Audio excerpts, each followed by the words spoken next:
Ladies, gentlemen, non-binary people everywhere, welcome to Action and Adventure, the Hasbro Universe podcast. I'm your host, Daniel. And I'm your other host, Callum. And today I'm speaking live from Birmingham, because I've been at TFNation, the sort of big, kind of main UK Transformers convention. Yay, TFNation. Yeah, much fun has been had. But yeah, now I am here now, up in my hotel room. The Wi-Fi seems okay to talk about comics. Yeah, we've got an interesting week of comics for you guys this week. We have Hasbro Heroes Sourcebook number 2, the second entry in the sourcebook. Clue number 3, which totally changes everything we knew about Clue. Transformers Till All Are One number 12, the final regular issue of the series. And First Strike number 1, the beginning of the newest event in the IDW Hasbro Universe. It's something that I have some thoughts on, so we'll get to that. But first off, we do have a slight bit of news. This was literally just happened a few hours before we hit the record button, but there is going to be a new trade paperback was just put on Amazon. This is the Dinobot trilogy collection that we've been theorizing would happen for a couple episodes now. We've mentioned how they needed to do a collection of Transformers Punishment, Transformers Redemption, and Transformers Salvation, aka the Dinobot trilogy. And so it looks like it is finally getting collected. Yeah, it was a foregone conclusion, wasn't it? Once we got the sort of second and then third, it was like, hey, yes, they've done this, so we can have a trade paperback. And it's titled Redemption of the Dinobots? Yeah? Yes, Transformers Redemption of the Dinobots. It's currently on Amazon. You can pre-order it, and it will be out April 17th, 2018. So, yeah, they're quite a ways in advance. I always find myself surprised by how far in advance trade solicitations are. But yes.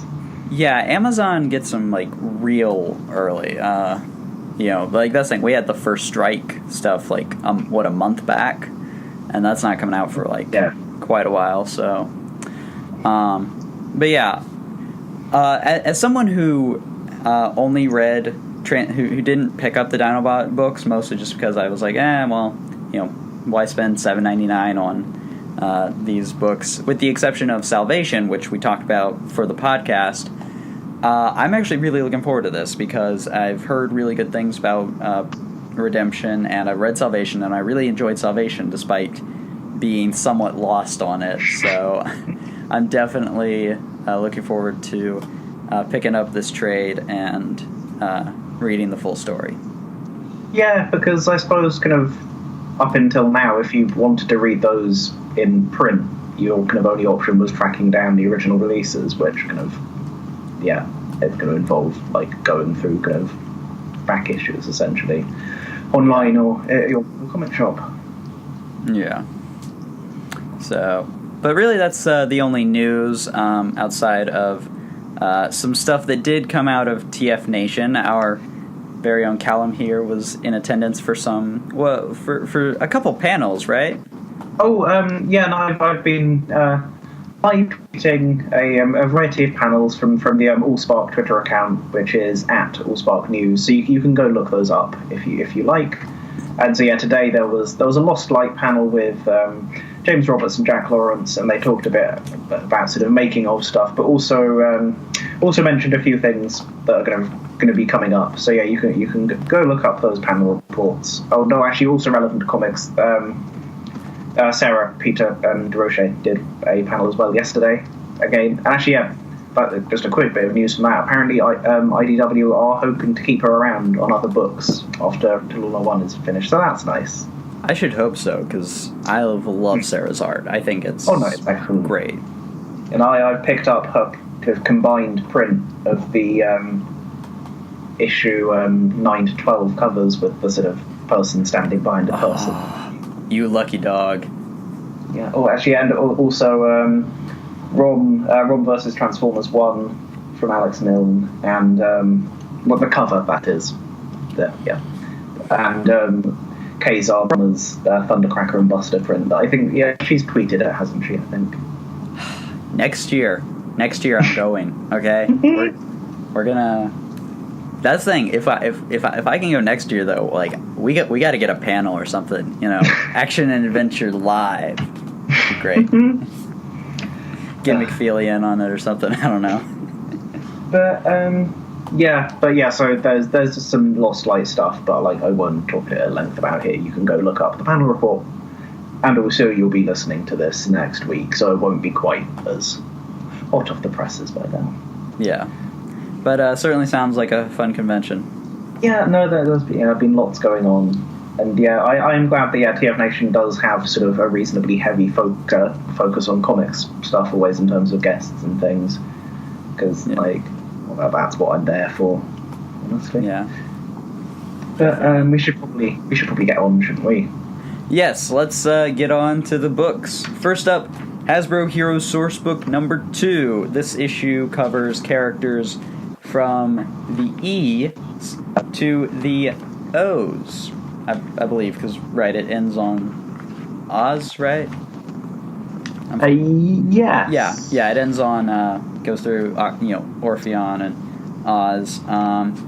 But of course, like every issue of the Hasbro Heroes Sourcebook, it comes with a little story, and I loved this story because it has Kup, and I love Kup, and it had Bryce from Action Man, and I love Action Man, so this was a great little story. Callum, what did you think?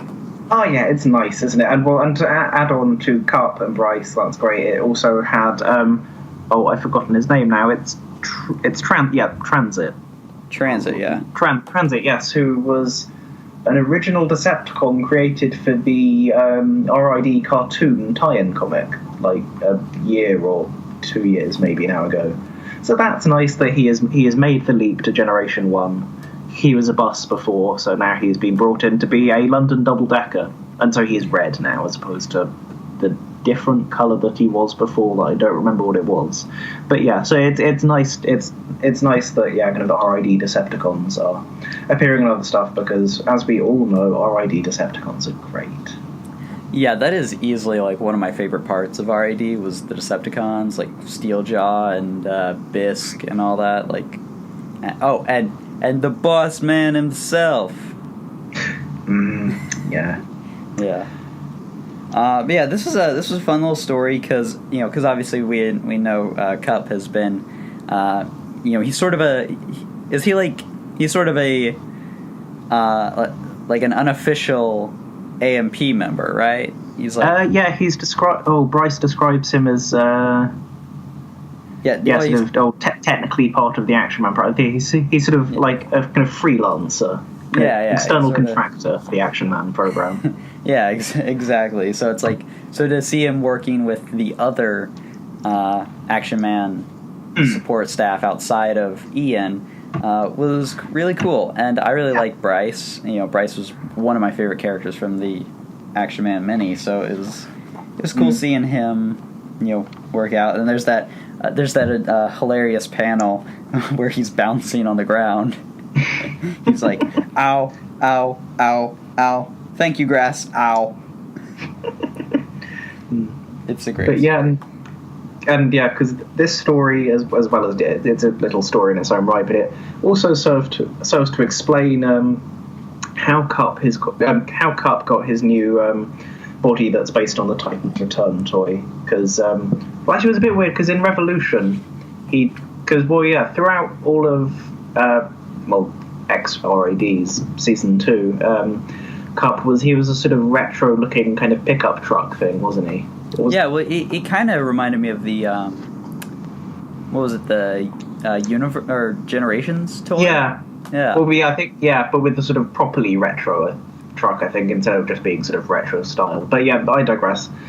So he had that throughout all of RID season 2, but then just kind of arbitrarily had. In Revolution, he had a robot mode that was basically his kind of old Cybertronian design, like the kind of all hail Megatron era sort of Kup design. and then he transformed into just a different Earth pickup truck, and it was all a bit weird. But then, starting in Revolutionaries 1, he has been in a new body that is based on his Titan's Return toy, and that is the titular, because the story is called Upgrade. It is the titular upgrade that Bryce gives him in this story. So it's a neat that the story, it's filling a gap as well as being just a nice story in its own right. Yeah, that's definitely nice little tidbit to have.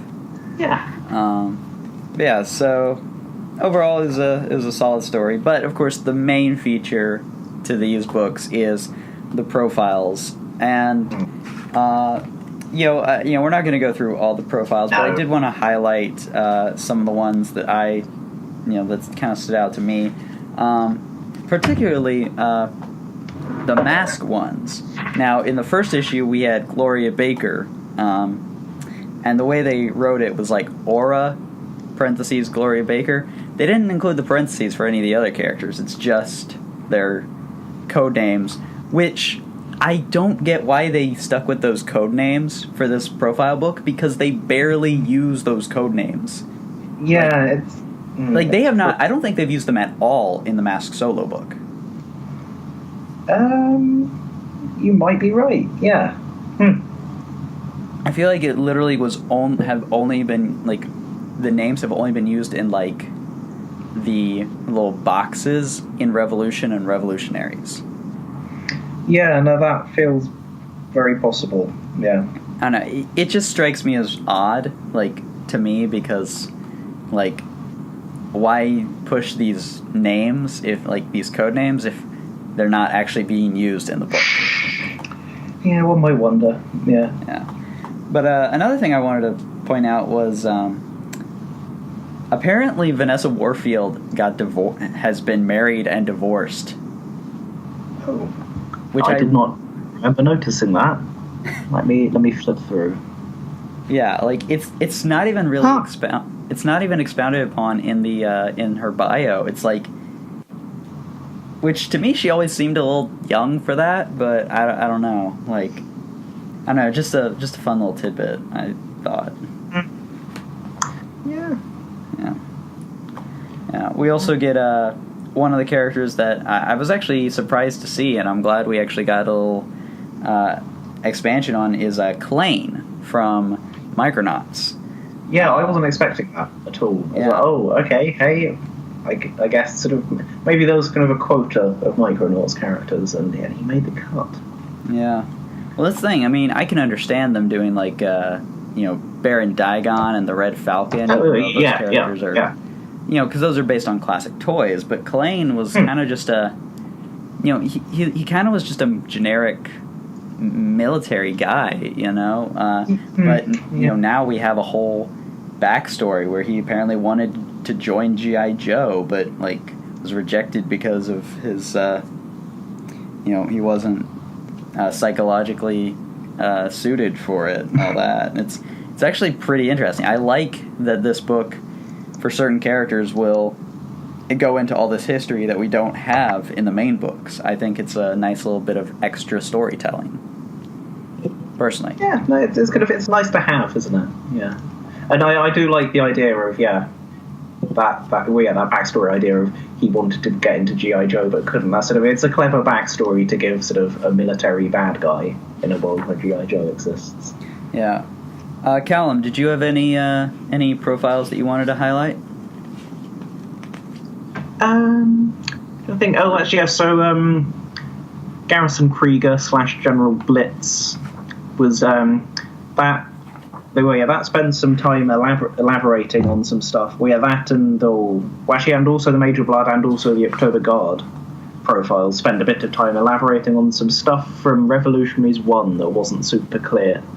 Like it kind of makes clear that the bunker where the Revolutionaries found the talisman was kind of co-operated almost. It was built by Iron and kind of operated by British Secret Intelligence Service, because it had been a bit weird before where kind of Action Man was saying, oh, it's a British facility, but then there was sort of an Iron logo on the wall and everything. But yeah, it turns out it was sort of a co-operated thing that apparently Dr. X set up back when she was, still being a double agent in the Secret Intelligence Service.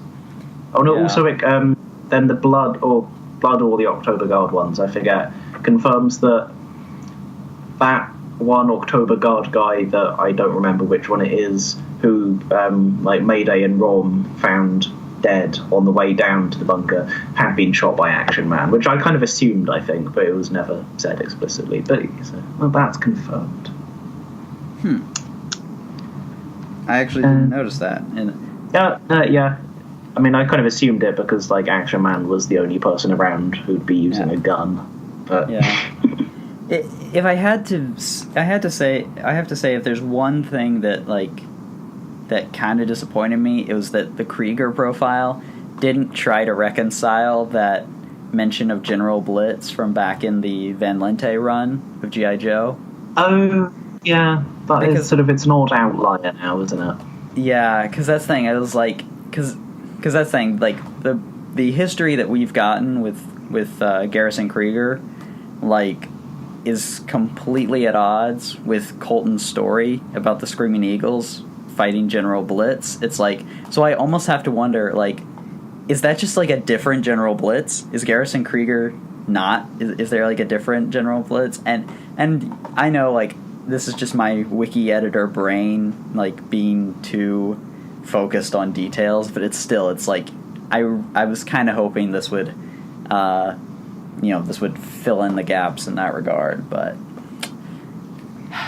alas, it did not. What can you do?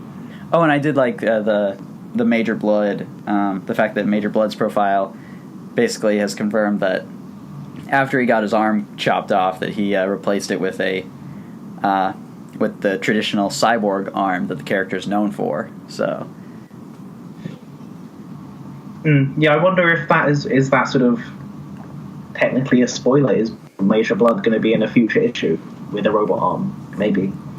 Maybe, but I don't. I feel like everyone who saw Major Blood get his arm cut off was we know what's going to happen. Well, it's true. We did.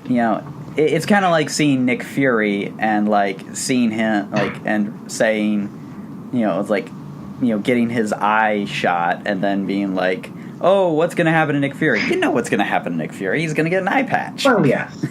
Oh, yeah, but speaking of interesting profiles, Larissa has got quite a lot of kind of new kind of backstory in hers, because we'd sort of found out kind of from the Micronauts annual, that she was sort of a kind of genetically sort of artificially gestated, sort of genetically engineered kind of daughter of Baron Karza and Shazraela.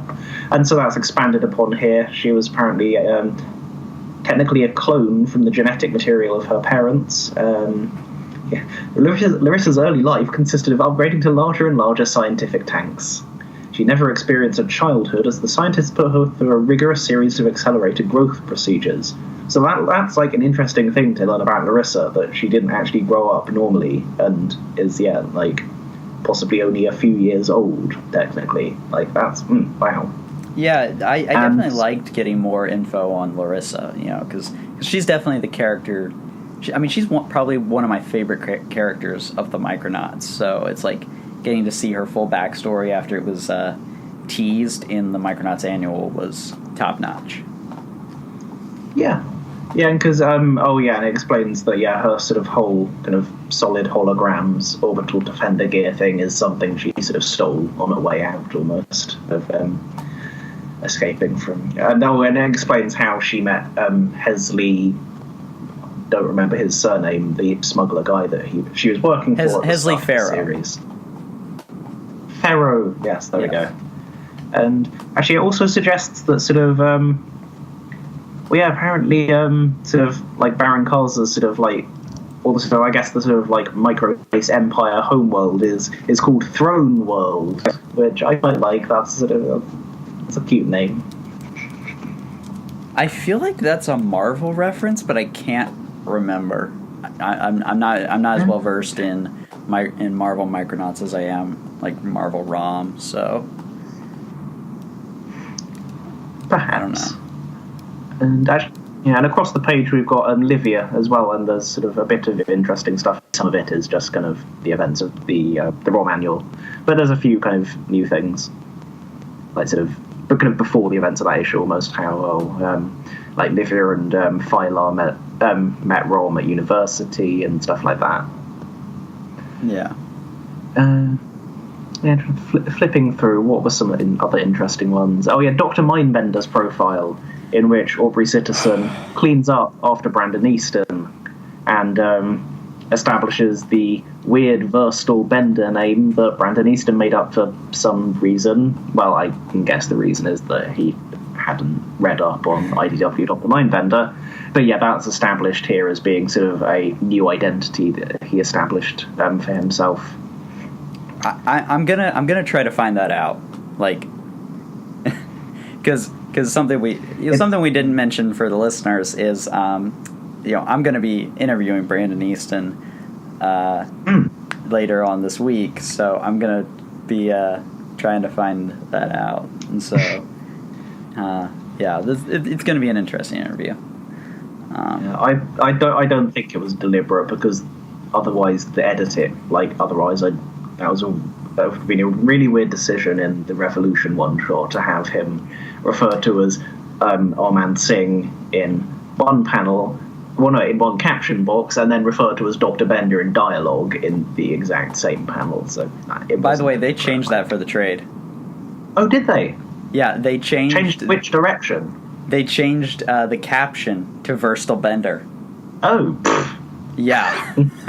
I know. I guess, yeah, they're committing to it as an alternate name, I guess. But no, yeah, I was in my LCS the other day, and I was like, and I saw that it had the mask thing, so I was just flipping through, and it's like they actually corrected a few of the mistakes in the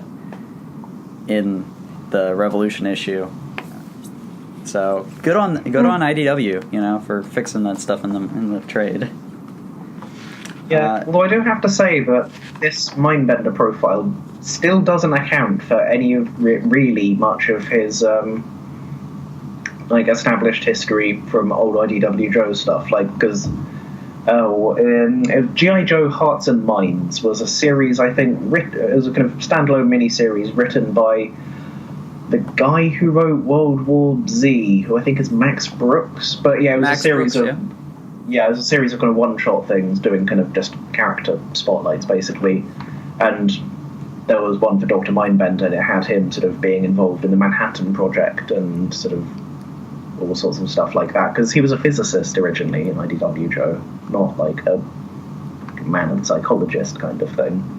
But yeah, and that's not kind of here, which I assume it's just the case that Aubrey Sitterson hadn't read that one shot. But yeah, or they're just trying to keep it condensed and all that. It does acknowledge that he is a multidiscipline scientist, so that's thing. So it does talk about him working on the MASS project, which is what he was doing in that first volume. But yeah.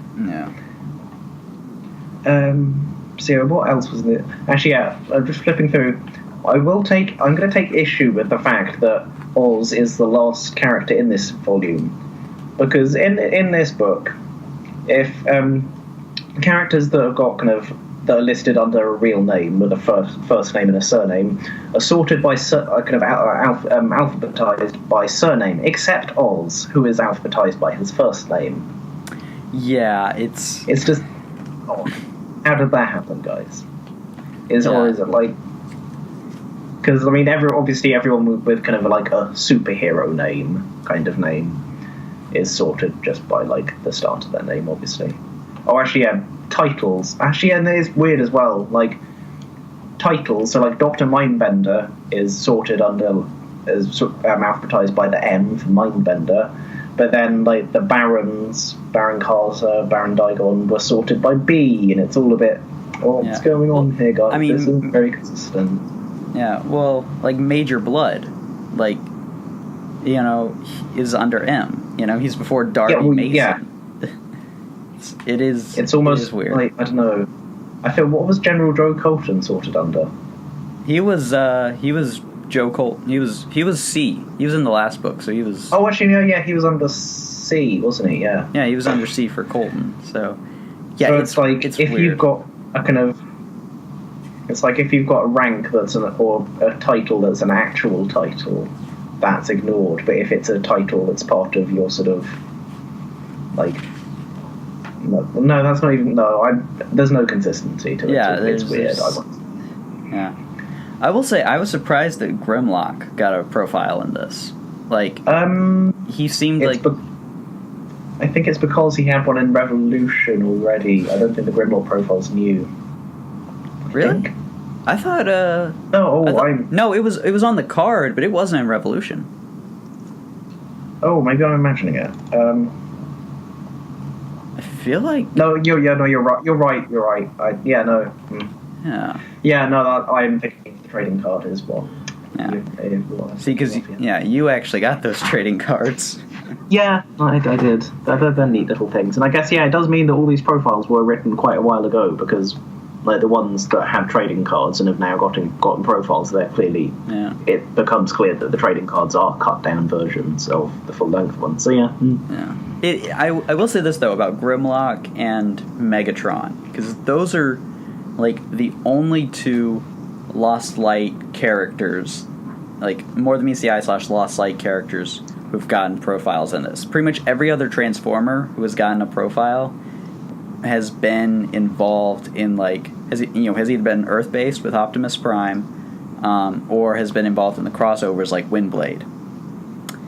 Grimlock, yes, he was in More Than Meets the Eye Revolution, but outside of that, it's like he was kind of him and Megatron have just been off on their own. So I don't know. I guess they did it because of marquee value. I guess Megatron and Grimlock are popular characters, but it still strikes me as odd, that they got profiles, but Bumblebee didn't get a profile. It's like it just strikes me as odd personally, but overall, another. I'm enjoying these source books. They're fun little things, and I look forward to the third one, which will finish things off. And I do hope they do an updated or expanded one, in the trade or something. I would certainly not mind that at all. So, actually, here's a question: did you read this in print or digital? Print. I read it in print. Because digital is missing the papercraft. Actually, I think I sent Comixology a support thing about it, but they never replied, so I might send another one. Because they are normally quite good about that, Comixology. If something's missing, they could add it in. But it's Scarlet, I think, isn't it?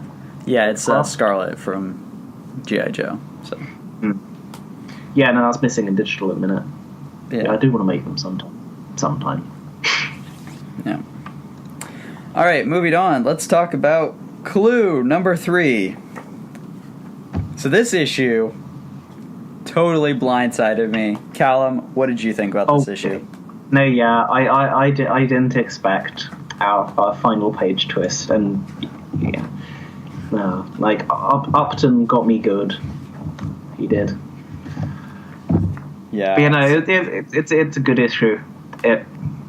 Everything kind of keeps moving along, and it's getting to the point now where you can start narrowing suspects down a bit more.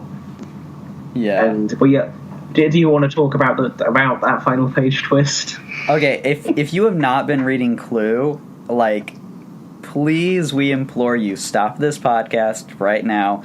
Go pick up the first 3 issues of Clue and read them, because Clue is great and everyone should read it, and especially because we're going to spoil a big twist that happens on the final page of issue 3. All right, you gone? You come. All right, you're back. You read it. All right, cool. Let's proceed. Mr. Body's not dead. Oh dear. Yeah, didn't see it coming.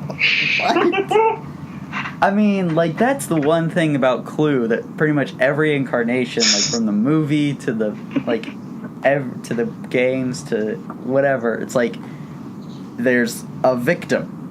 The primary victim, and it's this completely changes the whole this completely changes my whole thought process about who could do it, and it's it flips everything on its head. Honestly, it does. So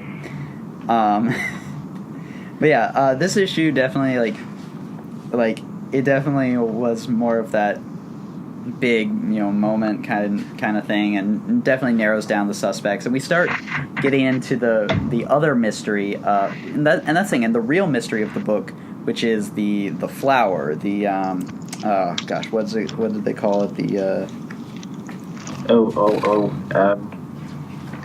the Cerobi zinnia. Beat me to it. Yeah. I win.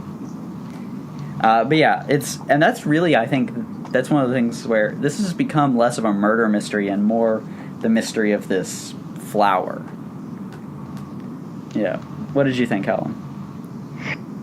No, yeah, it's a good issue. I liked the kind of, because the flower sort of was it around in the first issue? I feel like it was sort of there. Yeah, there was little, bits of it in vases and like the painting and all that, but it really only started to get hints towards it like at the end of issue 2, I think. Well, yeah, so I was going to say, it was sort of there in issue 1, and sort of attention was drawn to it in issue 2, and so now we get some flashbacks that Upton has a go at Collis Guzman about. Collis Guzman's back. Yay! And as a Hasbro, as fans of like the Hasbro stuff, just seeing like random like Bumblebee figures and all that like around his office is like, I love it. I kind of have to wonder like it's great. Yeah. Continue. Oh, cool. Actually, there's one thing at the edge of the office that I'm trying to figure out what it is. It's I think the first page with him in, the one with the kind of the Bumblebee in the foreground. On the very right hand side of frame, there is, I think, a lampshade cover that appears to have a sort of down the middle of the face split of 2 characters on it. I can't tell what it's supposed to be. Like, one of them has 2 eyes, would have 4 eyes. You can see 2 eyes in the half. Yeah. Oh, shoot! I had not noticed that. It honestly, it looks like Dr. Fate at first. I don't know. Did Guzman work on Dr. Fate comics? The extra eye is weird. Kind of made me think of Dire Wraith, but then extra eyes aren't really like that. I don't know. Yeah. But and actually on the next page over, he's got a pencil topper that's the original IDW Cobra Commander helmet, which I like. Of course he does. I love whenever Carlos Guzman shows up and we're just like, what's in his office? I always wonder if his actual office is that way. But yeah, I liked the weird Upton kind of points out that it's kind of jarring and almost, but I did like the Colonel Mustard almost Nom flashbacks. It's like so clearly this flower is like a big thing for several of the characters. Like it's a big thing for Senator White and for the scientists and all that.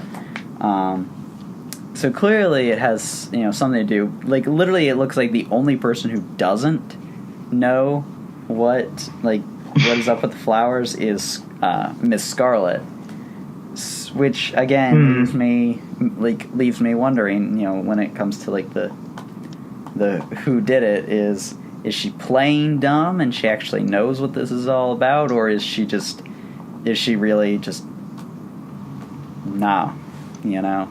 Does she just it's definitely getting to the point where sort of Miss Scarlet is suspiciously unsuspicious.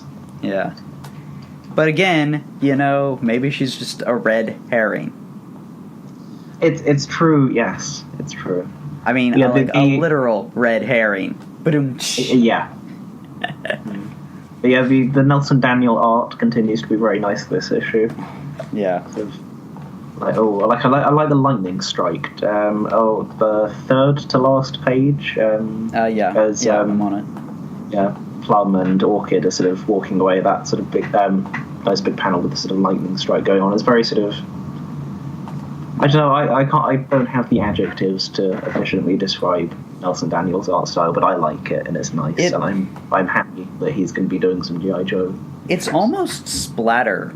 Almost Pollock-like is what kind of comes to mind with that lightning crash. Oh, yeah. Yeah. But it's very good stuff. I really like his work on, I'm really looking forward to seeing what he does later on G.I. Joe Unmasked.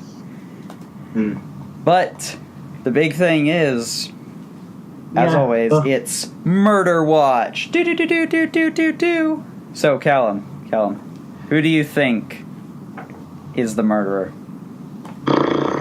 Well, let me look back at the sort of the character page and go through one by one. So, I assume it's not Upton. I'm gonna cross him off, I think.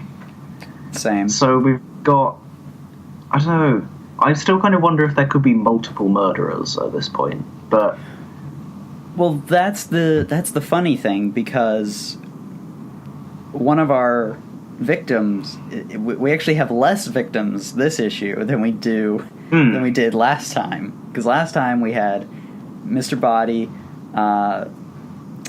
Miss Peacock, and Detective Ochre. But now we only have Miss Peacock and Detective Ochre. So.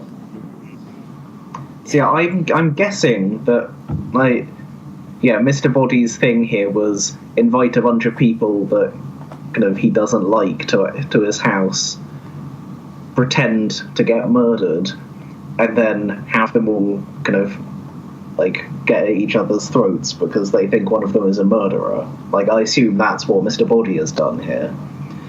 So then, could it just be that there are? Well, yeah, the two subsequent murders, are they even necessarily the same person? Could just everyone is settling scores with everyone? I don't know.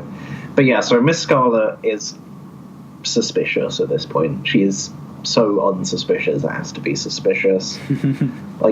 Mr. Green is just a nasty piece of work, but possibly too nasty a piece of work to be the murderer. It's too pathetic to be the murderer, honestly. But yeah, it's true. You can't imagine him sort of having the nerve to actually kill someone. But then Professor Plum and Dr. Orchid don't really seem like they can have killed Ochre, at least, because they'd literally left the room and then he was like, oh, hello, different person. Well, and they both, have that conversation where, so I think they're both eliminated as the murderer. It does seem that Miss Peacock. Yeah. So I think so yeah, so they're out, I think. But then you're left with Senator White has seemingly been sort of barricaded into a room for sort of ages at this point. And it's not Detective Amarillo, it's like... Well, presumably. Wait. When did they arrive? Did they arrive... No, they didn't arrive until after. Yeah, they arrived after... Wait, no. Oh, no, they arrived before. Oh, no, so yeah, technically she could have killed Mrs. Peacock. Mm. But they were out of the room when Miss Peacock screamed. Oh, yes, that's a good point. No, it can't be. Yeah. Also, no, ignore me. I was not in possession of it. But Colonel Mustard and Miss Scarlet were also out of the room when Miss Peacock screamed, which means that leaves practically no one. Oh gosh, this is... It's tricky. This is tricky. So maybe it is Upton. Maybe it's Upton. I'll throw that out there in case it's right, and I'll seem like a genius. Upton did it. There we go. Prediction. I mean, now that we're thinking about it, I mean, I almost feel like I have to agree with you because I don't know. It's one of those things where I feel like he shouldn't be the murderer because he's the omniscient narrator. But then, that's kind of a twist on the omniscient narrator role is, oh yeah, the omniscient narrator did it. Especially because, it's part of, he's clearly in on whatever Mr. Body's, Body's plan is. Whatever his plan is, Upton is in on it. I mean, he knows. So, like, I don't know. It's... Yeah, okay. I'm going to say this. I think it's... I'm still sticking with Scarlet. I'm still sticking with Miss Scarlet, especially because... But I think she had help. I think she had help from someone. I don't know who. Yeah. But I think I'm sticking with Miss Scarlet. Yeah, no, I can agree with that.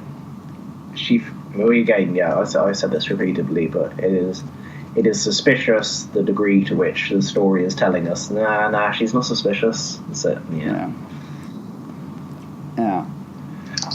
And I definitely don't think it's Colonel Mustard. Like, I don't think Colonel Mustard's killed anybody. I think he's one of the few innocents we have here. But it's still all very much up in the air. So shall we move on to Tillula 112?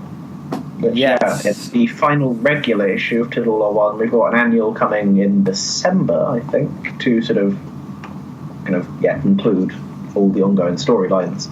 This is the last regular monthly issue. Pause to shed a single tear because Tillula 1, it was so good. But so we have reached some kind of an end, not quite an end, but a bit of an end to some storylines at least.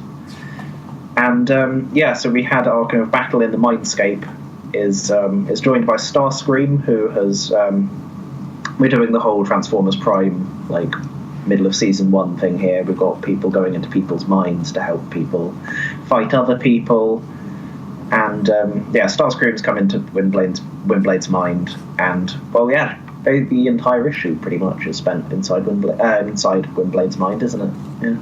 Yeah. I definitely like what they did with the Mindscape stuff, and we got a hint of it. We got some of it in the last issue with Windblade.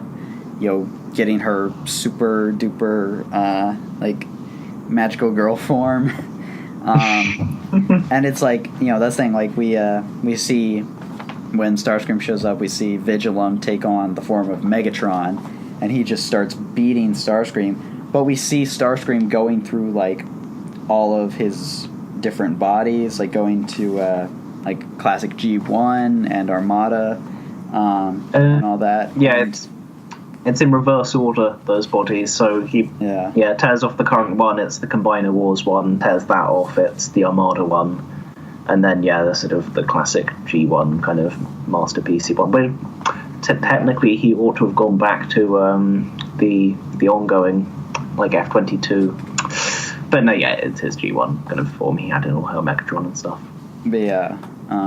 But and that's definitely one of the big things about this issue, because is the talk about Starscream, sort of addressing that Starscream has been constantly changing his body, and I really like that this was actually something that was addressed in story. Admittedly, the way they did it has generated some discussion because Starscream was a constructed cold bot, and Windblade gives her whole speech about how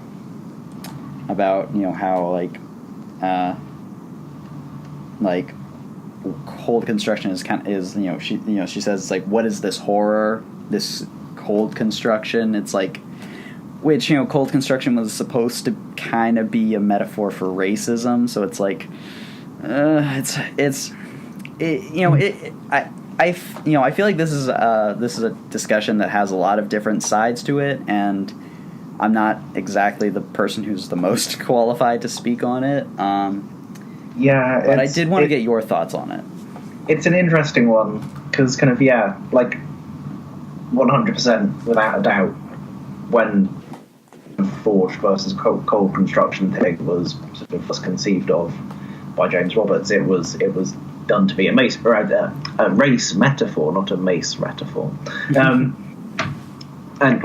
terms like apartheid were being bandied around. It was a race thing, but then equally, sort of, it's never really been sort of like a perfect kind of one-to-one metaphor, because it's not the same. They are robots for a start, but like it's unlike race in that no one can actually tell whether you're forged or cold constructed unless kind of you tell them, or they have a copy of your kind of robot birth certificate.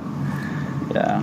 And yeah, well, it's tricky. And even forged bots will because it wasn't Ratchet, he'd like changed he changed his appearance. What's really the difference between like changing, making modifications to yourself and cold construction? And that's the thing. And there's also ones there was Ratchet, once said something. I don't remember what issue, but it was you can't. These are forged hands. You can't. You can't build stuff like these and that kind of stuff. And it's so it's definitely one of those things where I see a lot. There's. I see a lot of discussion about this, and it's there's a lot of equally valid points on all sides. Yeah, if you go back to, if you think about the hands thing, it's if you are taking this as kind of a one-to-one metaphor for race, then that's super weird. Yeah. But it is an actual fact. It kind of it reads as weird then that it is an actual fact that forged hands are better than cold construction, as far as we know. It's not Ratchet being kind of racist. It is apparently the truth. And if you're taking it as just a direct analog for race, that does feel kind of weird. But then equally, if you just look at it from a robot's perspective, it kind of, in isolation, it's reasonable that sort of a transformer hands that are sort of magically grown out of a cabbage patch are better than ones that got built in a factory. So it's not a debate that I feel equipped to sort of work through the intricacies of, but it's interesting. But but it's definitely something that I think warrants discussion. Has a lot of stuff. There are also people who, again, I don't feel 100% qualified to have this conversation because I am not, but there were people who also saw a bit of a trans metaphor, a transgender metaphor in Starscream's constantly feeling uncomfortable and not feeling right in his body, and that's certainly a valid thing for people to interpret. But I don't feel really qualified commenting on that specifically because, like I said, I'm a cisgendered guy, not really, so I feel like that's outside of my purview. Yeah, and going back to sort of, we are talking about sort of the whole forged versus cold construction thing as sort of direct metaphors. Sort of, you could kind of argue that it is almost a better metaphor for that kind of thing than race, because you can't tell by looking at someone if they are forged or cold construction, and arguably does that make it a better metaphor for looking at trans issues, as it kind of arguably does here, than race. So it's weird. It's sort of, I guess, kind of one way of taking it is that sort of forged versus cold construction serves as a metaphor for sort of marginalized people in general, but without being I feel like if you start, you kind of have to almost take it as being as a metaphor for marginalization in general, because if you do take it as something specific and start to then sort of think through the implications, it will get weird, because kind of, I think I said this on Twitter the other day, but kind of literally any analogy in the world ever, if you start thinking it out too much, it will say really weird things. Oh, yeah. And that's the case with this analogy. If you pin it down to being a metaphor for one exact thing and then start thinking it through, you will very quickly get weird implications, whether it's the fact that, if you take it, whether you're thinking about, the better hands or anything. So, and it is, it's an interesting issue, and it is, it's absolutely right that sort of, people have been saying kind of, is this, Like, is this okay, kind of thing? Like, it's good that it's nice that kind of debate is happening, kind of thing. But yeah, I could not talk about it at any much more length than I have just now. Yeah, and no, you raise a really good point with the with what you're saying about, you know, any metaphor, especially in a science fiction setting, is going to like fall apart under too heavy scrutiny. So you kind of have to take anything like that with a grain of salt. I feel like so. That's actually an excellent point. Another thing that has come up in IDW Transformers is sort of the whole issue of disability, which, More Than Meets the Eye did a story that sort of was essentially attempting to look at disability, but like kind of race, say, with Forge and Cold Construction, the fact that they're robots makes it really weird, because you can do a story about disabilities, but then they're robots, so, like, lots of things can just be fixed about them. But like a Transformer who is physically disabled, they can get some spare parts and they can be fixed, at which point any analogy with real world human experience just immediately breaks down completely. So it's the oldest thing in the kind of sci-fi book, using kind of metaphors to examine kind of human condition, human issues, but the fact that Transformers are sort of magical, immortal robots kind of makes it hard to have an analogy that doesn't break down and have sort of weird, potentially uncomfortable kind of connotations very quickly. And I don't think that means you shouldn't try and tell those kinds of stories. It just means that kind of you have to be careful, I guess, and think it through and speak to people who those issues affect. But it's tricky, I think. It's tricky to do this kind of thing with Transformers in particular.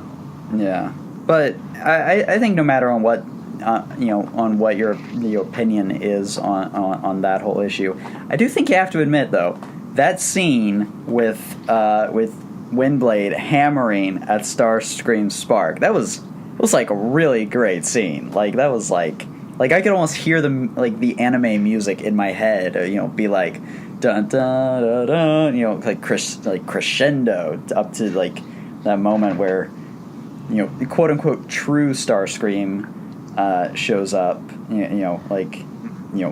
This true Starscream's true form makes an appearance. Which I want to ask, what did you think of Starscream's true form? It's very nice, isn't it? Like, big kudos to Sarah on this, because it does a very good job of it evokes Starscream, but without just being a version of Generation 1 Starscream. It's got your red, blue, and white, but with sort of a heavier amount of blue relative to the red than you would have normally.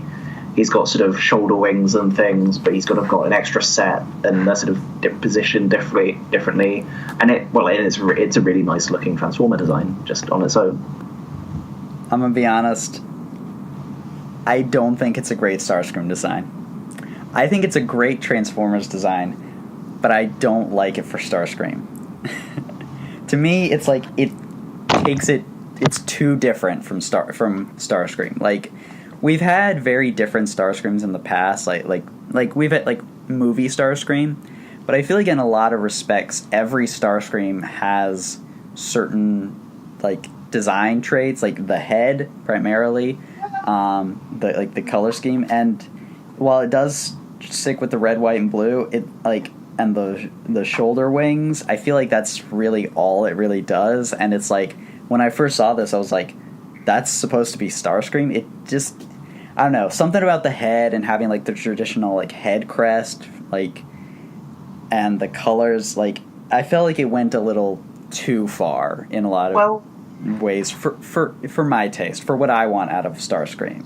But I mean, kind of narratively speaking, it's sort of the point, isn't it? That sort of Starscream. The idea is that the traditional G1 Starscream Seeker design. The idea is that it's a mass-produced body that was sort of forced upon essentially Starscream, rather than sort of being at all representative of sort of the body he would have had if he were kind of forged and formed from the Sentio Metallica and so on and so forth. So kind of like it's kind of a point, isn't it? There's sort of, it isn't just like somebody's new G1 Starscream inspired Starscream design. Like, it would be weird if just by coincidence, like, the body Starscream would have had naturally just happened to be identical to kind of the Seeker design.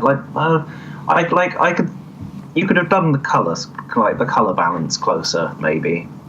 But no, I like that it is sort of, it's sort of a Starscream kind of, it's like you've taken all the sort of components that make up a Starscream design, and you've not used the same recipe, but sort of using the same ingredients, and you sort of put them back together in a way that sort of evokes Starscream, but without just being a G1 Starscream design.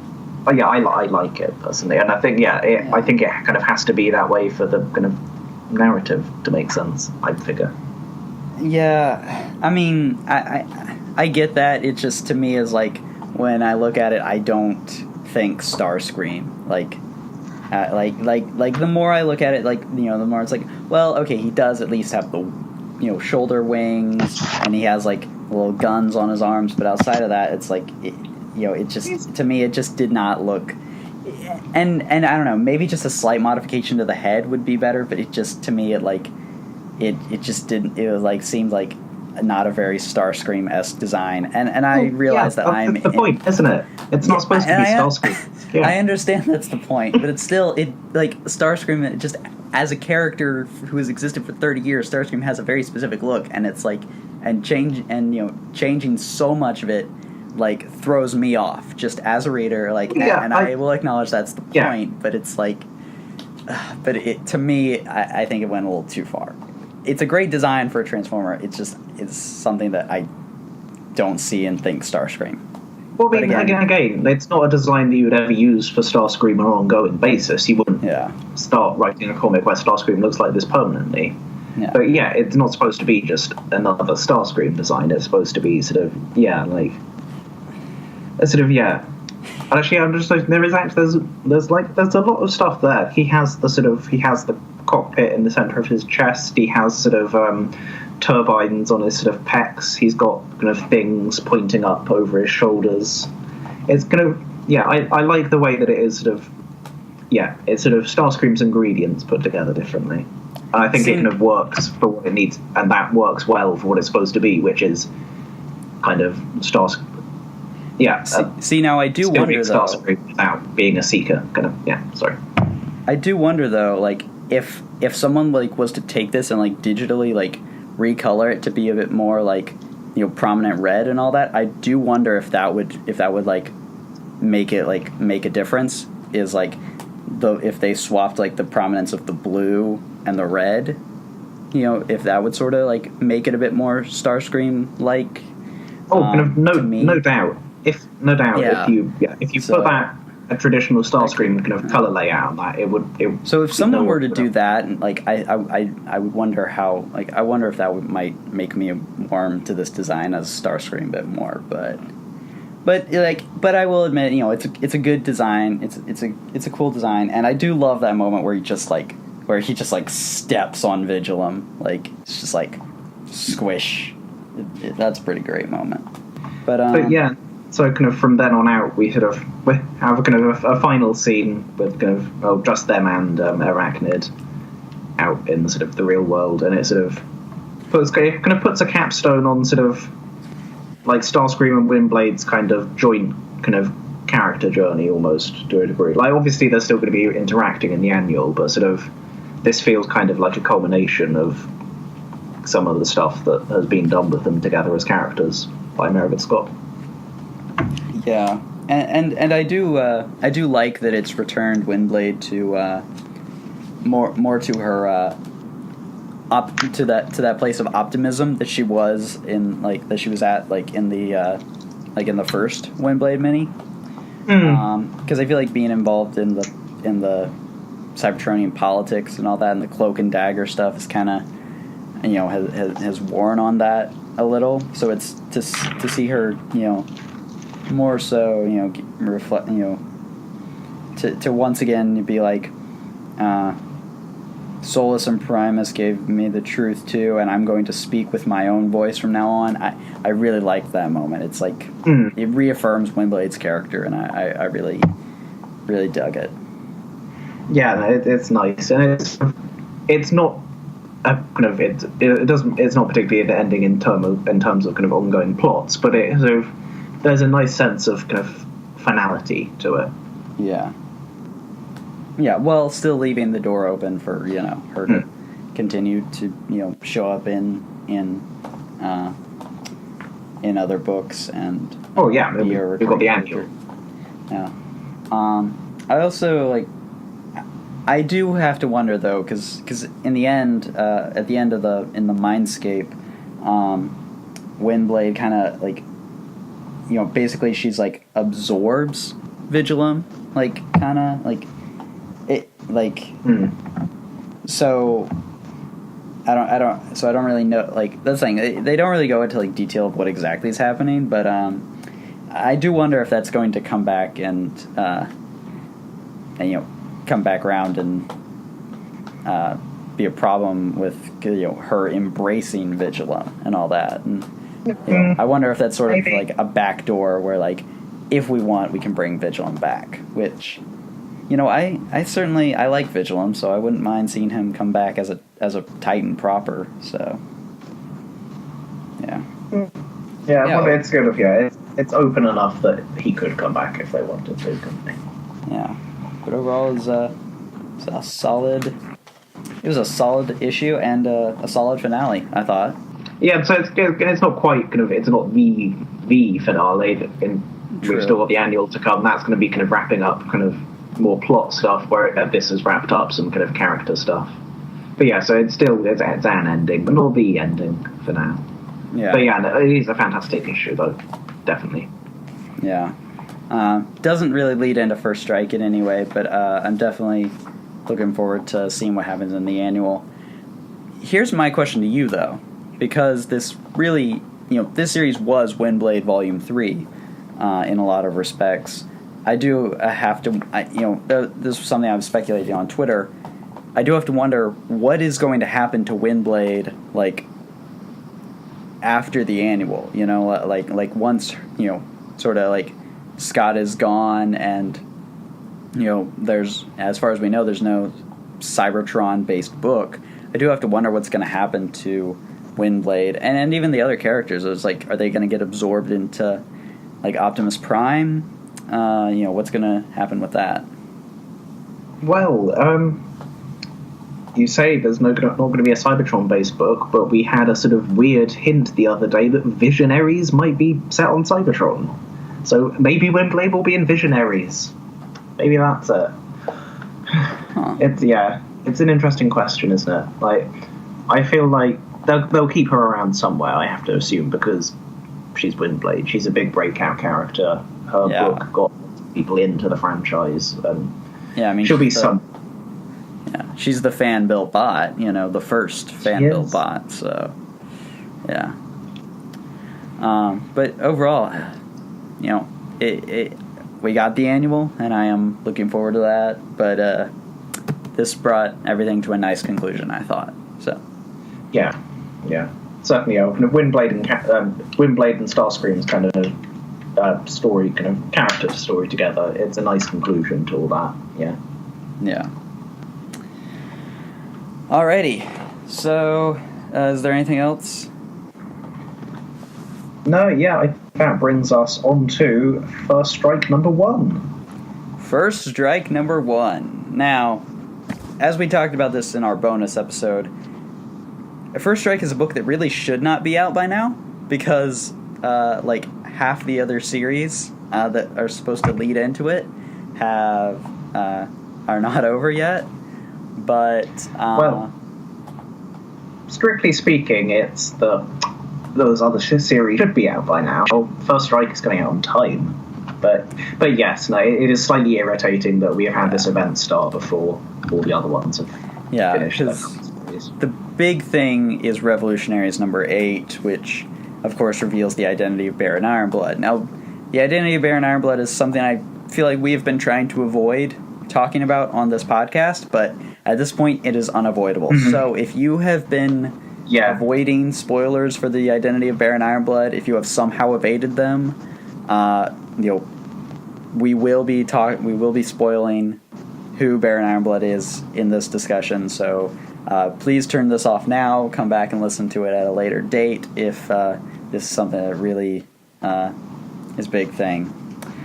But let's go ahead and do it. The identity of Baron Ironblood is General Joe Colton. And the original, who has survived getting replaced by a die wraith, it turns out. Okay, I'm gonna be honest with you, Callum. I hate this. I kind of hate this. I really do. I am not a fan of Joe Colton being Baron Ironblood.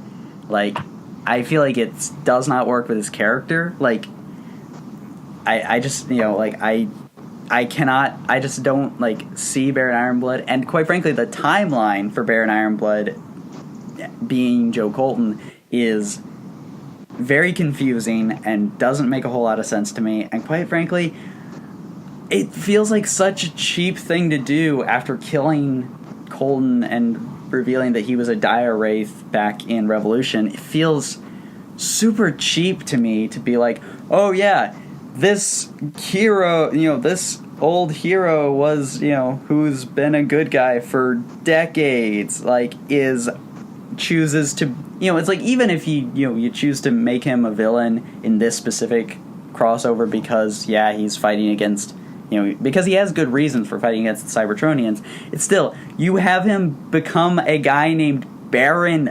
Ironblood with a big, bucket on his head. It's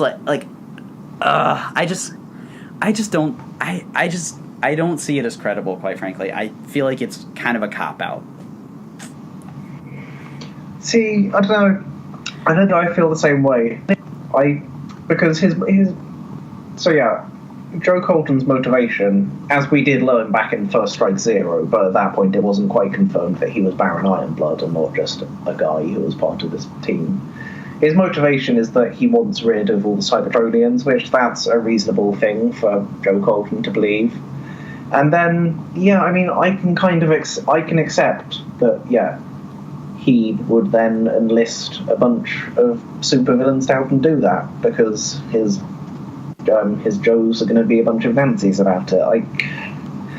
It's not unreasonable, I don't think. Probably the biggest leap is him deciding to, adopt a kooky supervillain identity. Yeah. And, but then even then, I think, who was it? I think maybe it was Joe saying on the Allspark that, back at the start of G.I. Joe Volume 3, which was Colton's first appearance in this continuity, he spends half the issue talking about the value of public perception and because in that issue G.I. Joe is being made into a public superhero team, basically. And so Joe Colton is a person who knows the value of theatricality and the way you present yourself and everything. So I can accept this idea that he adopted this identity to strike fear into the hearts of his enemies and to keep himself hidden from his former teammates and ingratiate himself with the criminals that he had to turn to in order to carry out his plan to kill all the Transformers. I can deal with it. I think I can deal with it. It's weird, and I remember when I first read the spoilers, I remember thinking, what? Both in terms of how and both in terms of why. But I can accept it, I think. Yeah.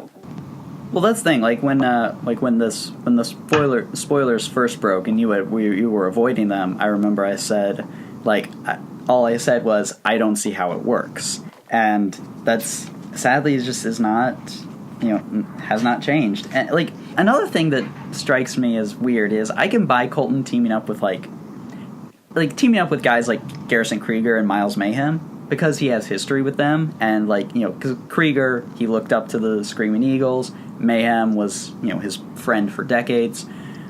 But like, I don't know, like the idea, and I can even buy him teaming up with guys like Destro, you know, like, because, you know, in an emergency. But like, why? But the fact that he's taking on the Cobra mantle really strikes me as odd. Like, just why? Like, especially because there was that line back in Revolutionaries number 4, I want to say. Yeah, it was number 4, and where Baron Ironblood says, where Ironclaw questions the history between Baron Ironblood and Tomax, and he's like, and Baron Ironblood says, you know, when he ran things, Cobra lost its bite. It's like, has Joe Colton secretly been a member of Cobra this whole time or something? Like, it just seems odd to me. It just seems like every Cobra decision. at the time. That's him dissing Cobra for being like rubbish bad guys back when he was in charge of G.I. Joe. Like, everything about this strikes me as odd. I can understand not liking it, but yeah, I can get with it. Yeah, I mean, I can accept that this. I want more like details as to like his history as Baron Ironblood, and luckily we are kind of getting that in the backup story that came in First Strike. But we'll get to that in a minute. But I don't know. I mean, his origin story, no doubt, is what we were about to see in the final 2 issues of Revolutionaries. Yeah, I would actually. We didn't talk about it in the news because we'll be talking about it in the next episode anyway. But we've seen the preview now for Revolutionary 7, which is set in Buenos Aires, which is, according to First Strike 1, where everybody found out that Baron Ironblood was Joe Colton. So I'm guessing that the reveal of his identity will be the sort of the end of issue 7 cliffhanger, and then the issue 8 of Revolutionaries, with its double length to play with, will explain to us just how this happened, kind of thing. Yeah. So we will be getting lots of explanation forthcoming, I have no doubt. Yeah, but, you know, it was the one part of this issue that I, you know, like, you know, and the thing, I've been saving that rant for since the spoilers first broke, but yeah, it's official. But outside of that, I thought this was a great first issue to the crossover. Like, I feel like, you know, one of the reasons a lot of people didn't like Revolution was it's sort of, you know, throw all the toys in the bucket, you know, like at once, and you know, really do like a big bombastic adventure. This, they're like, okay, we did our big every toy in the bucket bombastic adventure. This tries to be, you know, this one is like, all right, let's pull focus in. It's really with this first issue, it's more of a Transformers and Joe specific crossover than anything else. You know, there's like we don't even see like Action Man or Mask or any other characters except the Transformers and the Joes. And I think that tighter focus really helps this story get off to a good start. Yeah, because I think kind of a way in which a lot of these previous IDW Transformers events have suffered is starting out with especially first issues, just spending a lot of time sort of shuffling pieces into place. I remember Dark Cybertron 1 sort of literally spends the entire issue just getting to the point of like, oh look, something has happened. And like Revolution 1 spends basically the entire issue just sort of maneuvering G.I. Joe and the Transformers into a fight with each other to sort of establishing that they don't like each other, and then Ron pops in at the end. Well, actually, Revolution, to a degree, Revolution spends kind of 3 issues just kind of moving everyone into place. The first issue kind of brings in the Transformers, G.I. Joe, and then Ron briefly at the end. The second issue and Action Man, like at the beginning. Oh, yeah, and Action Man, yeah. Although he doesn't stick around, he only kind of comes back at the end, doesn't he? Yeah. But, then issue 2 brings in Mask, issue 3 brings in Micronauts, and then it's not really until the final 2 issues of Revolution that sort of it gets to the sort of core conflict. Whereas what I really liked with First Strike 1 is that it's wham bam, it's straight in there. We have kind of our big thing that kicks everything off, the explosion at the ceremony within the first sort of 4, 5, 6 pages, and then kind of G.I. Joe get right to it, trying to kind of figure out a mystery whilst the Transformers sort of try and deal with everything exploding on Cybertron. And it gets to it's action packed. It gets to the plot very quickly. I think it's a far more kind of effective opening bit than previous ones like Revolution, I think. And I love Revolution, but I absolutely get that a lot of people found it slow starting. Like that first issue of just the Transformers and G.I. Joe sort of mucking around, like getting into place. I can understand why people didn't get on with that, but this issue was just straight in there. Lots is happening, and nothing that is inaccessible to new readers is happening. Everything gets explained that needs explaining. I think it was kind of a really effective first issue by standards of IDW Transformers crossover events. Yeah, so that's the thing. If you were one of those people that were turned off by that didn't really care much for Revolution, but you're like, I definitely would say give First Strike #1 a shot and see if it improves. Now, like, because it definitely is a very different kind of event, and I like that. It's different writing team, isn't it? I mean, completely different writing, art team, everything. So it's and Marigreed and David Rodriguez, like, they definitely bring their A game. It's good stuff. One thing I wanted to comment on in particular, though, was the art by Max Dunbar. Now, we'd previously seen Dunbar's art on Micronauts, and I really liked his art on Micronauts. I feel like he can do the more humanoid characters, but then he could also turn around and do the robots, and so I feel like he was a great pick for this kind of crossover, because it's dealing with humans in G.I. Joe and dealing with the Transformers, and I really like the way he does the Transformers in particular. I think he's a really good artist. He doesn't suffer from the thing that sometimes artists suffer from, of being able to draw humans well or but not the other.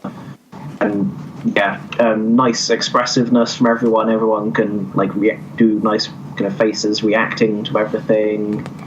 Everything kind of gets consistent. You don't get like panels where you look at a face and what's going on there. That is kind of off. The action looks nice. And then colors by Zarate, who has worked with Dunbar doing Micronauts. So that's the same art team there. So they work well together. The colors complement the lines. It is a nicely written issue, and it is also a very nicely drawn and colored issue. Certainly. I will say one thing that did bug me about this issue, but really it's kind of just a thing that bugs me about the overall like modern Hasbro Universe writers is they always refer to Colton as like the leader of G.I. Joe, or the guy who started G.I. Joe, or like the founder of G.I. Joe, and it's like, he technically isn't. He technically had no real, like, with the exception of the Adventure Team being a sort of spiritual predecessor to G.I. Joe, and of course the obvious naming, it's like, the joint, I don't remember what the official term for G.I. Joe is, but it's like, technically that was Hawk, You know, it's like Colton only came in afterwards as a public face. Really, you know, it's like if you're gonna refer to the Adventure Team as the start of GI Joe, like you gotta refer to the Screaming Eagles as the start of GI Joe, because yeah. Well, I mean, Colton, he's the original GI Joe because like that was his code. But yeah, he isn't kind of in any meaningful way founder or kind of the actual modern team. But yeah, I forget what exact language is used in this issue. But that's the thing, like there's a scene where we see a flashback to Scarlet, like, and it's implied to sort of be like when she's younger and when she's like starting out, but it's her and Joe, which means that scene has to take place like in Volume 3, which means it's like Colton, Scarlet's not starting out. She's been in G.I. Joe for several years. It's like, I don't know. It's just a funny thing. Like, I get why they do it because, like, for newer readers, but like just as someone who's aware of the past history. Yeah. It's just something that kind of, it's like it's a little nitpick, but it's still something that kind of bothers me. But I mean, it was kind of course, it was under Colton that Scarlet first kind of properly became like a proper leader in G.I. Joe. Kind of, she'd been one of like Hawk's kind of like top people, but sort of it was whilst Colton was around, she kind of properly became kind of team leader in the field. So it kind of like it's reasonable that sort of she does cares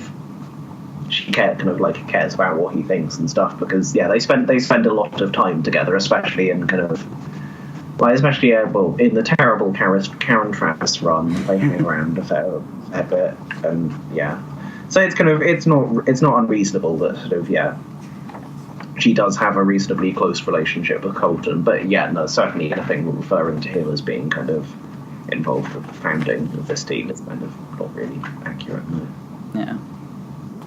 Yeah. Oh, and I can't remember if we talked about this, but I totally called it on Marissa being the ambassador from Earth. Oh yes, totally you did. Called it. Boom! Look who's right. Hey. But overall, this is a solid start to the event, and I look forward to seeing where it goes from here. No, it's sort of like I was saying, it gets out the door very quickly. It doesn't hang around. Lots is happening, and I'm looking forward to the rest of the series. I'm sure I've said this before, but sort of I am excited to see what sort of a character, kind of a more sort of tightly character, an event structured around a kind of a character story is going to be like compared to Revolution, which was sort of more plot focused. Like Margaret Scott has described this as being a story about Scarlet.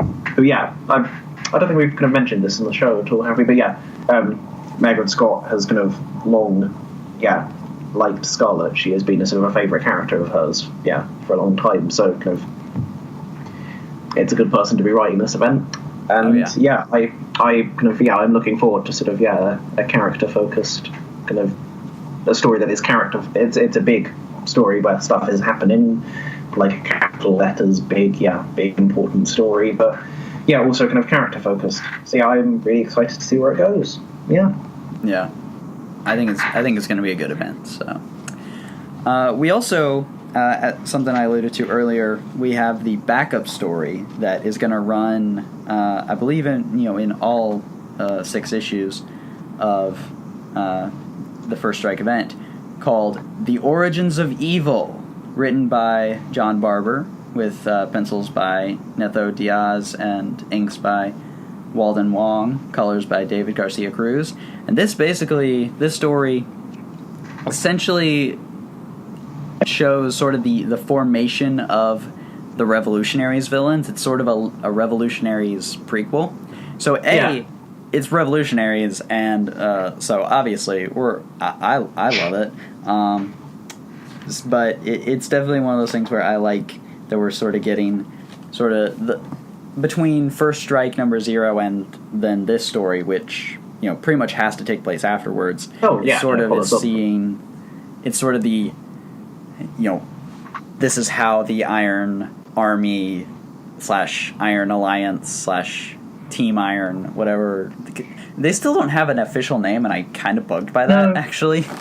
But this sort of showing how they come together, how Baron Ironblood, Dr. X, and I hope we see more of Iron Claw, because he's really underdeveloped character, and I really like his design, and so I really want to see more of him.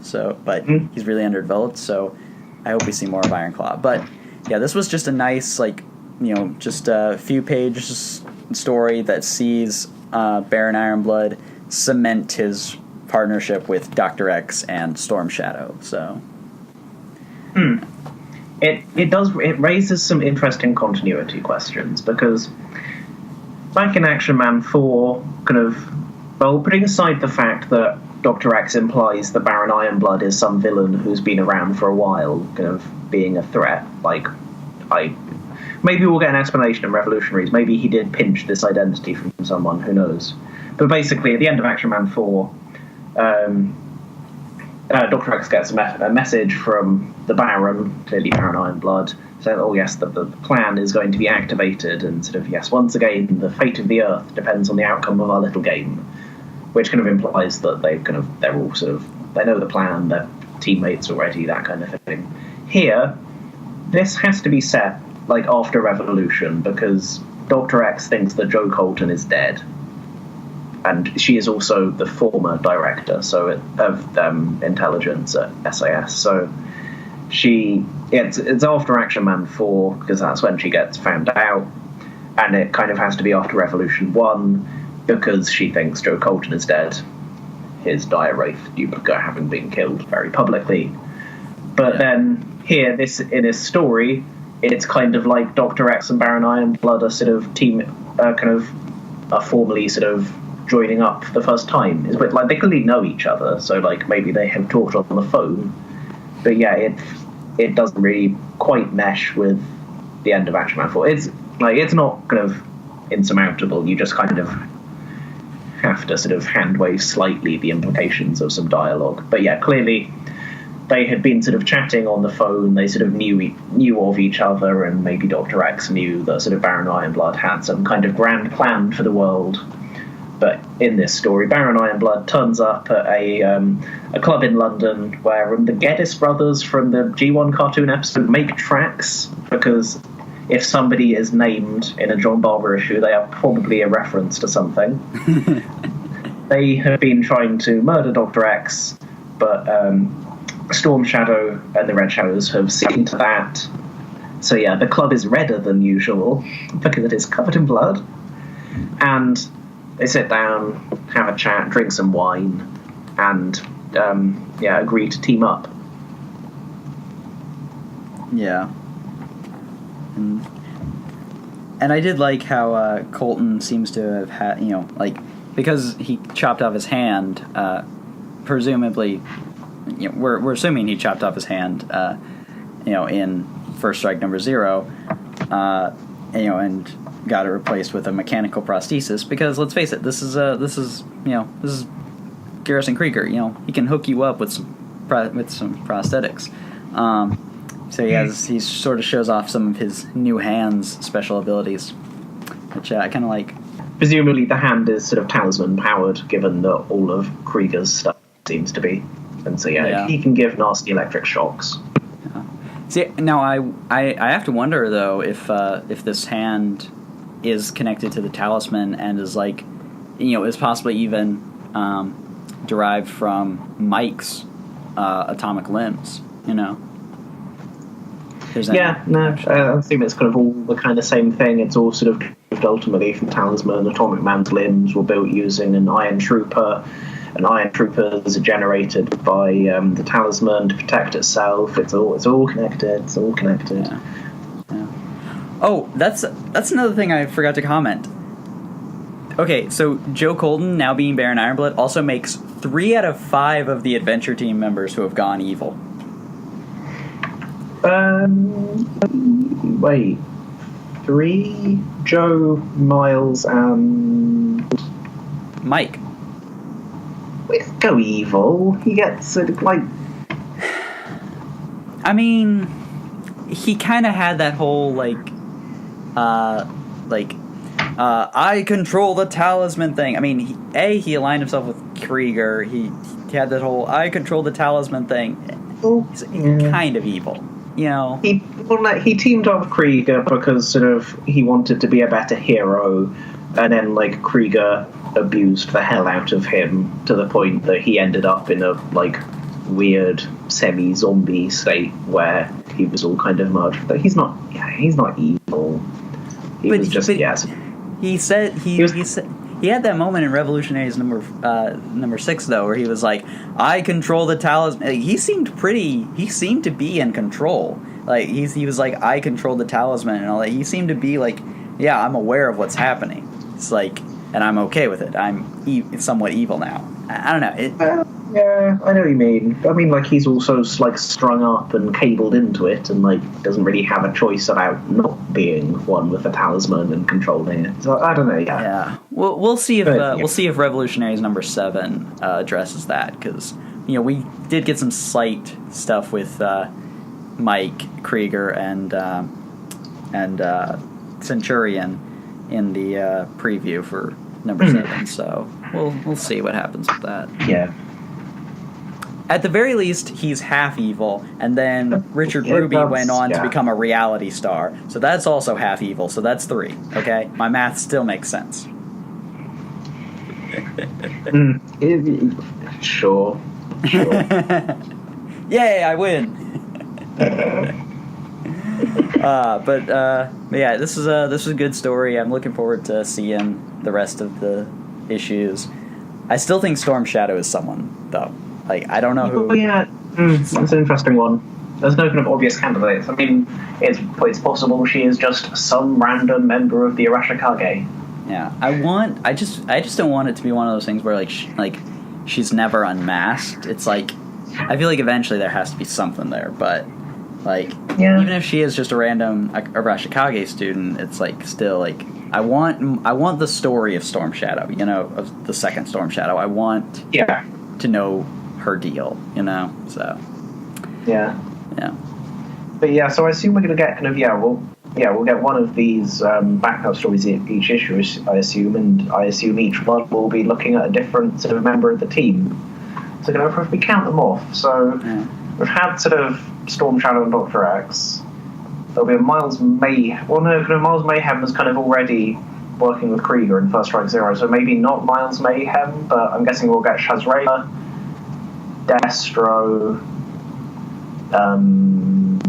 I hope we get Ironclaw. Like, I know he's I know he's not in First Strike, but I hope I want to see more Ironclaw. So. Well, yeah, who wouldn't? Yeah. So let's see, Shazraela, Destro. But yeah, potentially a Miles Mayhem one. I mean, I do like with Miles Mayhem that First Strike Zero implies that Miles Mayhem was part of 2 completely separate criminal conspiracies at once, because he was apparently simultaneously working with. Miles Mayhem didn't know about the Dire Wraiths. He was just working with Baron Karza in Revolution, right? No, he did. He was working with. Remember, he called up Awan and invaded Autobot City with the Dire Wraiths? Oh, no, yeah, no. Who is it? No, but then I'm sure doesn't... Oh, no, it's just the other people in Mask who are like, what the hell are these demon things, isn't it? So he was simultaneously kind of conspiring to be kind of given the Earth to rule with Baron Karza and the Dire Wraiths, whilst also working with Garrison Krieger on a plot to kill all Transformers. Yeah. And he was also forming his personal Black Ops unit, Venom. In the meantime, so Miles Mayhem, he is busy. He's like Batman. He's got plans. He's got plans within plans. He is. Say what you will about Miles Mayhem, but he's certainly enterprising. Miles Mayhem is the greatest villain, and I love him so much. But yeah, I wonder how kind of. Yeah, it's going to be interesting to see kind of how much he does figure into First Strike, because, I mean, he's on covers and stuff. It seems like he is going to be properly in it. In the main miniseries, I'm guessing. Yeah. Well, man, I don't have my First Strike number 0 on me, but I'd go back and flip flip back to see if there's if we could guess who the rest of the, like, based on those shadows. But yeah, I definitely think Shazrayla, we'll see, like, her teaming up with this group. I think that will definitely be the subject of one of these stories. So yeah. Yeah. Oh well, hang on. Those silhouettes. So the silhouettes are Storm Shadow, Destro. Well, I mean, you can tell it's Destro because he's got that big puffy collar, which he hasn't normally had that much in IDW, but it's clearly Destro. Shazrayla, and then just a person that you can't really tell who it is. They've got a gun. Like, their shoulders kind of look like they've got a suit jacket on, and the hair could work for Miles Mayhem, so I think it might be Miles Mayhem. I think that one is supposed to be Miles. So that's 4.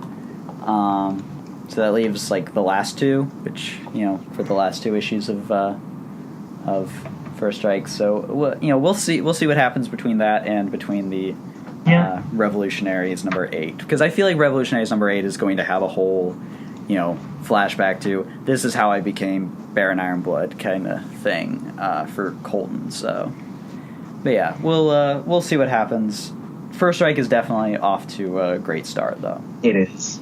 Yeah. So, what are we going to be doing in the next episode? And oh my goodness, well, in the next 2 weeks we are due to get 7 books. Which is an awful lot. It'll be a busy week next week.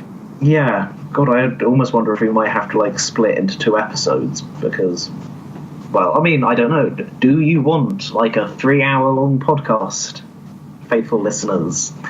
But yeah, so next week we have got Wrath of Khaza number 4, Revolutionaries number 7, and Rom number 12. And then the week after we have got Gem and the Holograms Infinite number 2, which is part 3 of the whole Infinite crossover. Mask number 9, Arya Revolution number 3 at long last, and Rom vs. Transformers 2. So yeah, 7 books, and some of them I am expecting to be very good, some of them I'm expecting to be, like, mediocre at best, Mask 9. But yeah, certainly a busy 2 weeks. Yeah, that's it's definitely going to be fun. Personally, I have a problem because I have to decide what I'm going to use to end that episode, because I could use the opening of the Sergeant Savage cartoon, or I could use the Trons commercial from the Micronauts toy line, or I can use another song from Gem, because Gem always has songs. So, like, that's my dilemma, honestly. Gem has the best songs. Like, if you've not listen to Music is Magic, that's good.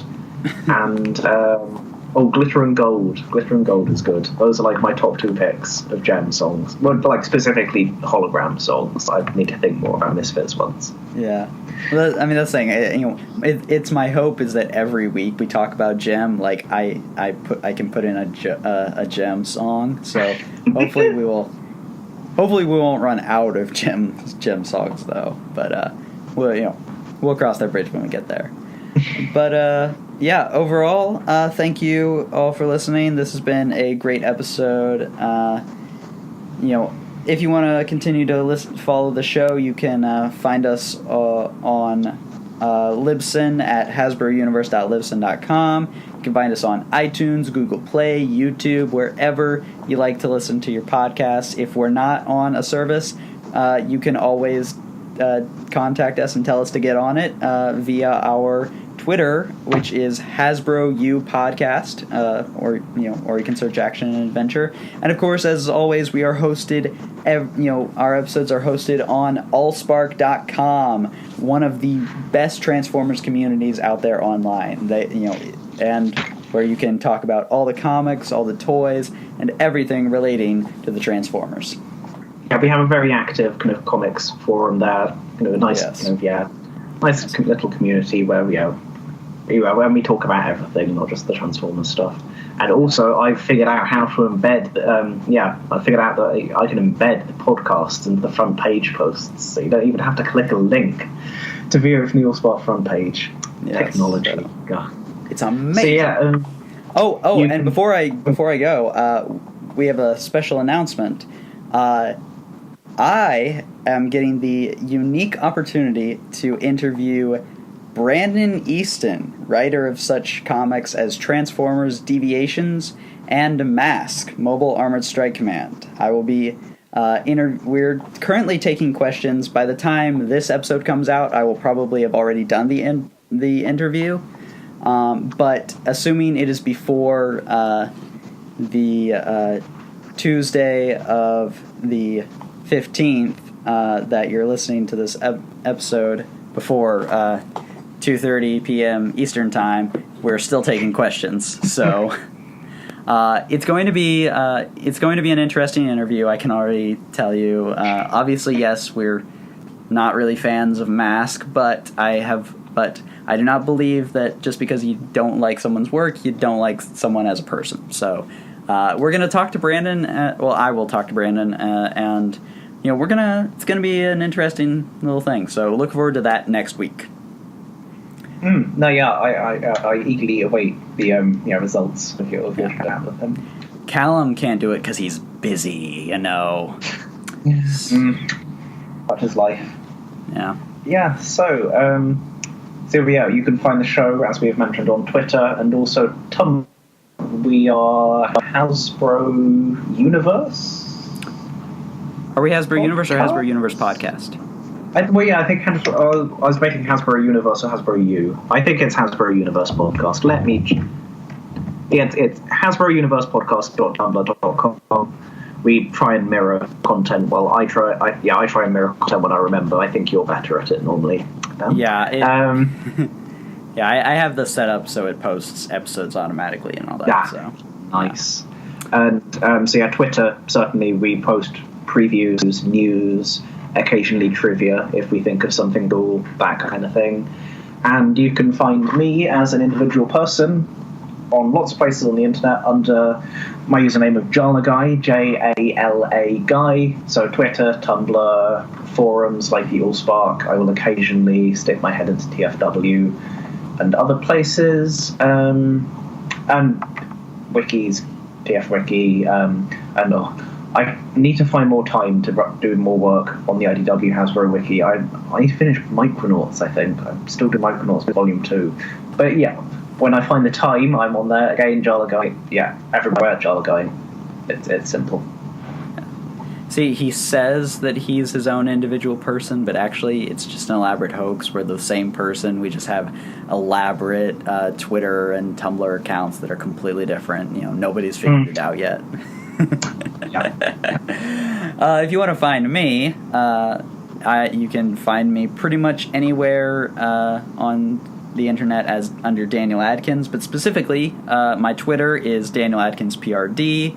I'm on Tumblr, Daniel Adkins blog. I'm on theallspark.com, Daniel Adkins. I'm on a few other Transformers message boards. I am, again, a wiki editor on the Transformers wiki under the name Danny Boy, and under Daniel Adkins over at the IDW Hasbro wiki. And I occasionally will do YouTube videos on my YouTube channel. That has kind of ground to a halt. I'll be quite honest, because just no motivation, honestly. This show is so much easier to do and so much more fun to do, and it's like videos, it's like, I feel like such a slog. But hey, if you want to hear me talk about how, like, Hydra are Nazis and other things, analyzing comic books, you can find that. I talk about more than just, Transformers and G.I. Joe over there, so. Although I still talk about ROM, because always talk about ROM. It's true, he does. Yes. I'm literally... Soon I will literally be able to say I wrote the book on ROM, okay? Okay? Just you wait. But yeah, that's it for Action and Adventure, the Hasbro Universe podcast. Thank you once again for joining us on this amazing action and adventure. We will see you all... Well, we won't see you at all, but you'll hear us later. Yeah, goodbye from sunny Birmingham. Bye. Gentlemen, the world is in terrible peril from this man, Baron Ironblood. an evil genius who is determined to rule the world. These are the creatures he has created to help him. Now you must create your own action force dedicated to the Baron's downfall. Captain Campbell, you will take command of Z-Force, land-based attack troops. Captain Buckingham, the SAS, crack commando squad. Captain McLaren, Q-Force, Subaquatics, and Captain Connors, Space Force. Expect the unexpected. Where will the Baron strike next? Action Force Toys, the battle has just begun.